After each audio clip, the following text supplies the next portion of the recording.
મને કોઈકે પૂછ્યું, જે આપ ચા પીઓ છો, ચા તો બધા પીતા જ હોય, અમારા કલાકારો તો ખાસ જોઈએ જ ચા તો વગર. હું વિદેશોમાં બધે પધરામણીઓમાં લેટ રાત સુધી મારે જવાનું થાય, 2 વાગી જાય, 3 વાગી જાય, 4 વાગી જાય, 5 વાગી જાય, સવારે ઘણીવાર 6 વાગી જાય.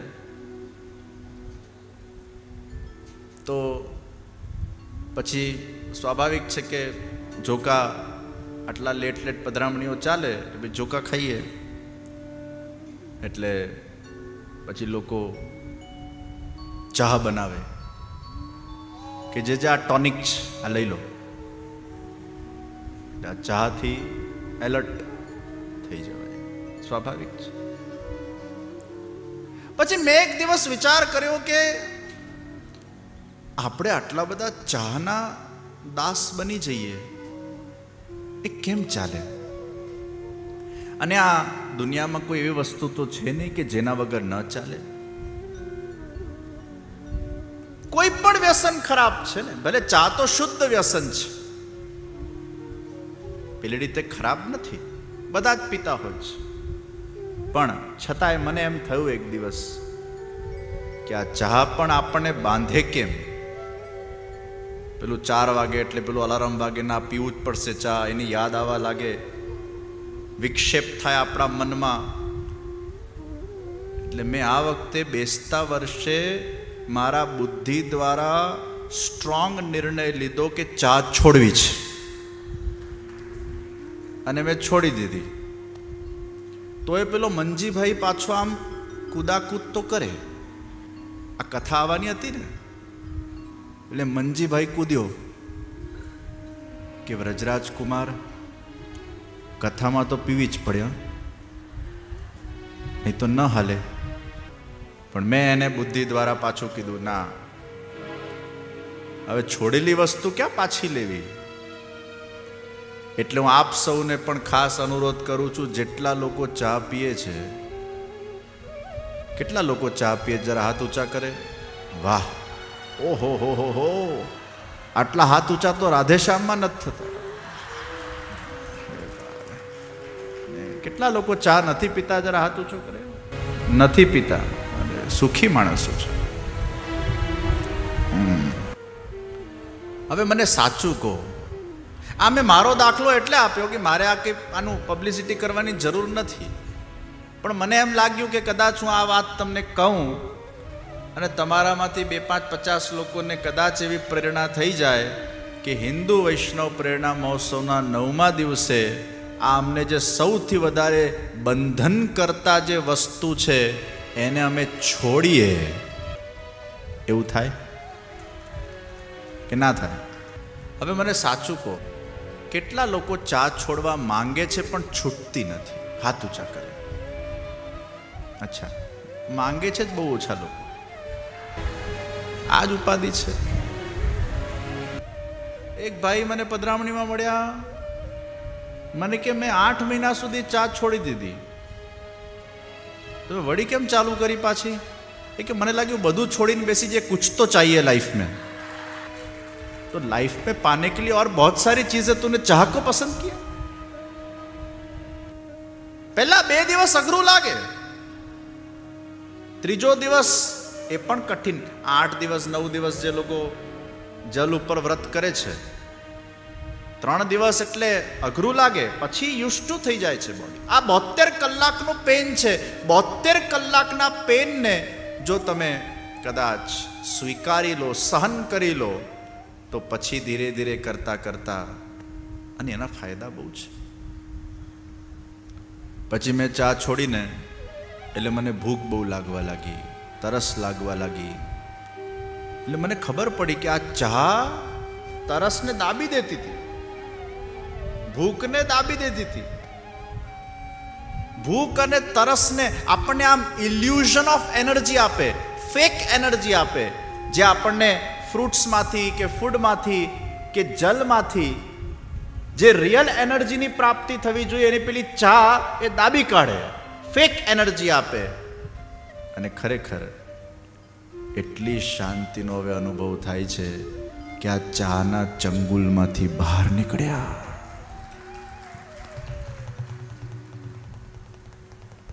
ચાની જ વાત નથી, વળી પાછા કે ચા છોડી તો કોફી જ. અલા, કોફી તો હજી ખરાબ. હું ઘણાને પૂછ, ચા ના, ચા નહીં, અમે કોફી પીએ છીએ. એટલે પણ કોફી તો એનાથી પણ વધારે હાઈ ડોઝ. ચા હોય, કોફી હોય, પછી એનાથી મોટા મોટા વ્યસન તો બહુ બધા છે.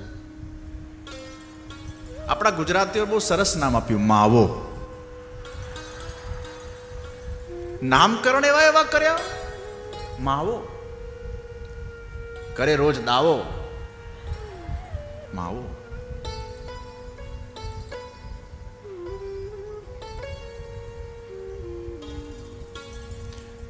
માવાવાળા કેટલા છે?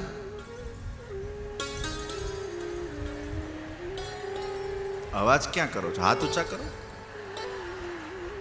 એ કે નથી છે? હાથ ઊંચા થાય છે. ચાલે, એમાં નથી પડવું. પણ આપ સૌને મારો ખાસ અનુરોધ છે, આ 9 દિવસ દરમિયાનમાં આપણે પ્રયાસ કરીએ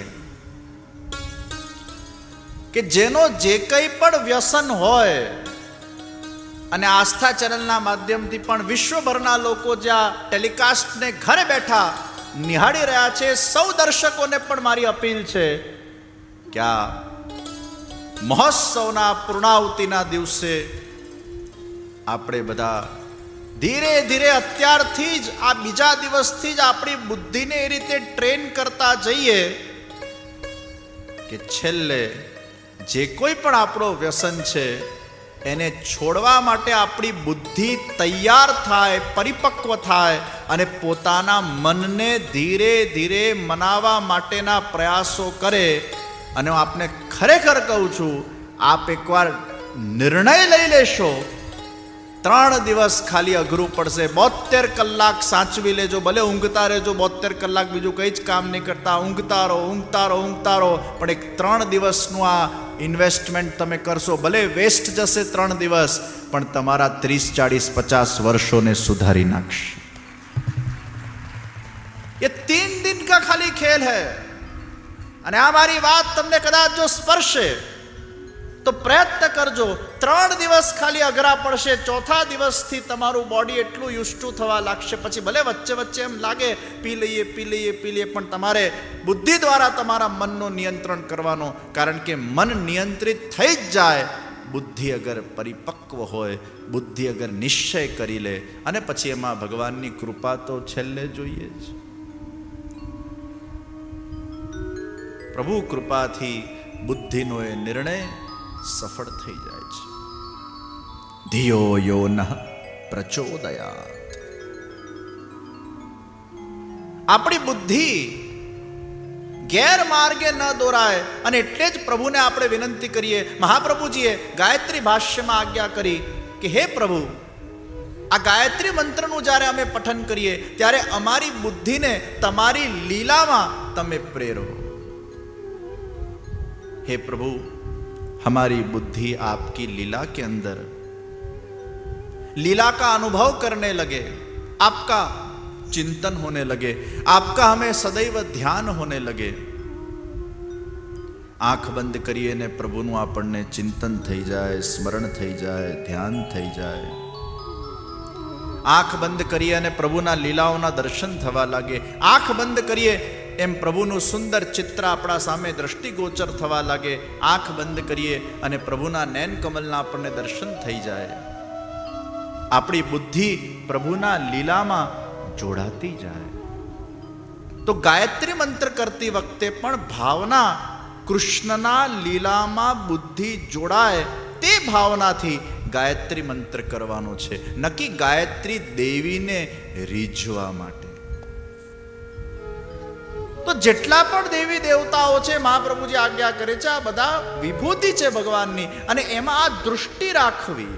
સત્યમ પરમ ધીમહિ. તો શું ધ્યાન કરવાનું?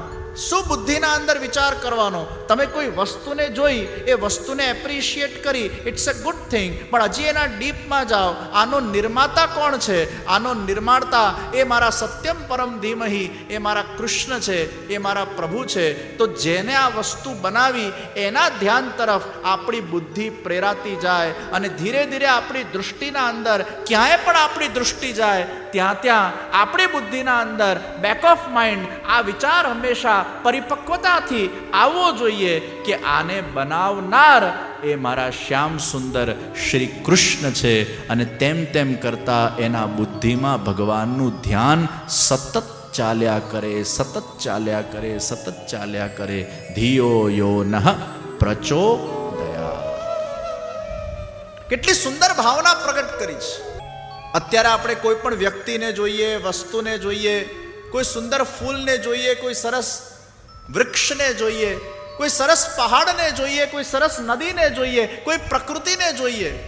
કિતના સુંદર ભગવાન કા સર્જન હૈ. અને એ જોઈને આપણે આમ એને એપ્રિશિએટ કરવા લાગીએ. આ કેટલું બ્યુટીફુલ છે, આ કેટલું સુંદર છે, આ સરસ છે. પણ અત્યારે આપણી દૃષ્ટિ ખાલી વસ્તુ પરક છે, વ્યક્તિ પરક છે. એ દૃષ્ટિને જે ઊંડાણપૂર્વક લઈ જાઓ, એ બુદ્ધિને જે ઊંડાણપૂર્વક લઈ જાઓ, ये सर्जन मेरे प्रभु का है. ये सर्जन इसलिए सुंदर है क्योंकि मेरे प्रभु श्याम सुंदर है. प्रभु सर्व से सुंदर है. वो त्रिभुवन सुंदर है. जिसने ये भुवन बनाया है वह सुंदर त्रिभुवन सुंदर. ऐसे प्रभु ने ये जगत का निर्माण किया है. तो ये जगत का जिसने निर्माण किया, यह जगत के स्थिति प्रलय और सर्जन के जो कारणभूत है, यह जगत जिसमें से अवतीर्ण हुआ है, यह जगत जिसमें से प्रकट हुआ है और भगवान जगत के रूप में अवतीर्ण हुए हैं, ऐसे भगवान का हम ध्यान करते हैं जो सत्य रूप है, जिनके संकल्प माध्यम से ब्रह्मा जी को वेदक ज्ञान हो गया. और जो जब अपने स्वरूप को धारण करते हैं तो वह स्वरूप के अंदर वो माया रहित स्वरूप होता है. माया भगवान की उत्तम शक्ति है, महाप्रभु जी कहते हैं. लेकिन भगवान जब साकार स्वरूप को धारण करते हैं तो वह माया रहित होता है. पर अज्ञानियों को ऐसा लगता है कि भगवान ने माया के साथ यह स्वरूप को धारण किया है. जैसे सूर्य की किरण अगर जल में पड़े तो वो स्थल दिखता है, और स्थल पर पड़े तो जल दिखता है. ऐसा आभास होता है, लेकिन ऐसा होता नहीं. ऐसा भ्रम होता है. तेजो वारि मृदाम यथा विनिमयो यत्र त्रिसर्गो मृषा धाम्ना स्वेन सदा निरस्तकुहकं सत्यं परम धीमहि. हे प्रभु, हमारी बुद्धि सत्य के तरफ आगे बढ़े. અને એટલે જ ભગવાને પણ આજ્ઞા કરી, તેષામ સતત યુક્તાનામ ભજતામ પ્રીતિપૂર્વકમ દદામી बुद्धियोगम. जो मेरी प्रीतिपूर्वक भक्ति करते हैं उनको मैं बुद्धि योग देता हूं. ભગવાનની પ્રીતિપૂર્વકની ભક્તિ જે કરતા જાય ભગવાનની એ સુંદર કથાનું જે શ્રવણ કરતા જાય એમને ભગવાન આ બુદ્ધિયોગ આપે છે. એમની બુદ્ધિને યોગ્ય જગ્યાએ વાળે છે. કદાચ તમારી બુદ્ધિ ઠેકાણા વગરની હોય અને મન એકદમ જેમ તેમ કંટ્રોલ બહાર હોય તો ઠાકોરજીને આપણે એ જ વિનંતી કરીએ, હે પ્રભુ, આપ મારી બુદ્ધિ અને મારું મન આપની કૃપાથી નિયંત્રિત કરો. ભગવાન ધારે તો શું ન થઈ શકે, એટલે જ આપણે પ્રણામ કરીએ છીએ, માથું નમાવીએ છીએ. મન અને બુદ્ધિ પ્રભુના શ્રી ચરણોમાં સમર્પિત કરીએ છીએ. હે પ્રભુ, આ મન છે ને મારા પાસે રહેશે તો અનસેફ છે. આ મન જેવી કિંમતી વસ્તુ આપણા પાસે ન રખાય, કેમ કે આપણી બુદ્ધિ એને કંટ્રોલ નથી કરી શકતી ને. એટલે એને ક્યાં રખાય? એને ઠાકોરજીના ચરણોમાં રખાય, જેમ આપણા કિંમતી ઘરેણાં અને દાગીના આપણે સેફમાં મૂકીએ છીએ, આપણા ઘરે કે આપણા પાસે ન રાખીએ એમાં એની સેફટી નથી, એમ આપણું મન પણ આપણા પાસે સેફ નથી. એટલે એને ઠાકોરજીના શ્રી ચરણોના અંદર આપણે સેફમાં પધરાવી દઈએ છીએ, જેથી કરીને આપણું મન એ પ્રભુમય બની શકે. મનને સેફમાં મૂકવાનું છે. જે રોજ સત્સંગ કરે, જે રોજ ભક્તિ કરે, જે રોજ સેવા કરે, એનું મન સેફમાં મુકાઈ જાય છે. જેના જીવનમાં, જેના નિત્યમાં પ્રભુનું નામ સંકીર્તન હોય, સેવા હોય, સત્સંગ હોય, જે રોજ કરતા હોય, કન્સિસ્ટન્ટલી કરતા હોય, એનું મન સેફમાં છે. એ આડું અવળું થશે તો પણ પાછું ભગવાન એને નિયંત્રિત કરી નાખશે. અને જે રોજ સેવા નથી કરતા, કે રોજ સત્સંગ નથી કરતા, કે રોજ સંકીર્તન નથી કરતા, પછી તમારી જેમાં રુચિ હોય, જે સાધનમાં તમારી રુચિ હોય, નિત્યક્રમ અગર તમારો આ પ્રકારનો નથી, અને બસ કેવલ માત્ર સવારે ઉઠીને રાત્રે સૂતા સુધી ભૌતિક વિષયોમાં જ તમારું ચિંતન રહે, બસ ઉઠીને તમારી દિનચર્યા શરૂ કરીને બહાર નીકળી જાઓ, જોબ કરો, બિઝનેસ કરો, પૈસા કમાઓ, અને એમ કરતાં કરતાં થાકેલા પાકેલા આવીને રાત્રે સૂઈ જાઓ, વળી પાછું સવારે આ જ પ્રકાર તમારો ચાલ્યા કરે, એટલે એનો અર્થ એ થયો તમારું મન અનસેફ છે. એટલે રોજ જપ, પાઠ, સંકીર્તન, સેવા, સત્સંગની મહિમા છે અને મહત્તા છે, જેનાથી આપણી બુદ્ધિ નિર્મલ બને. આ સત્સંગમાંથી આપણા બુદ્ધિને કેટલા સારા વિચારો પ્રાપ્ત થશે.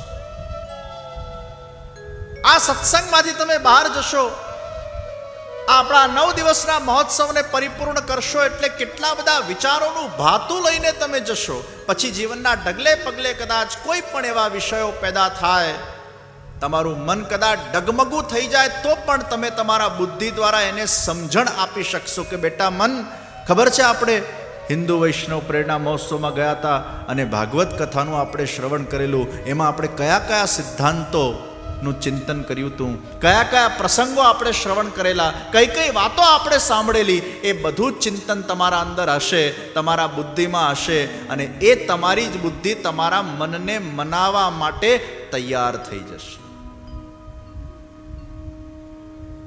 આપણી બુદ્ધિ દ્વારા જ્યારે આપણે આપણા મનને મનાવી શકતા નથી, ત્યારે આપણને બીજાની બુદ્ધિ જોઈએ. અને એટલે જ આપણે ભગવાન વેદવ્યાસજી, જે ભગવાનના જ્ઞાન કલાના અવતાર છે, એમના દ્વારા રચિત ગ્રંથોનું રસપાન કરીએ છીએ, જે ભગવાન શ્રી કૃષ્ણની સુંદર સુંદર લીલાઓ છે, ભગવાન શ્રી કૃષ્ણના અવતારોનું વર્ણન છે. ભક્તિ, જ્ઞાન, વૈરાગ જે ગ્રંથમાંથી પ્રાપ્ત થાય છે, એ જ્યારે આપણી બુદ્ધિને પોષણ આપે. એટલે ગુરુજનોની બુદ્ધિ પ્રમાણે જ્યારે આપણે ચાલતા થઈએ, આપણી બુદ્ધિ આપણા બુદ્ધિના કંટ્રોલમાં મન નથી, બીજાની બુદ્ધિ લેવી પડશે. ધિયો યો નઃ પ્રચોદયાત સત્યમ પરમ ધીમહિ.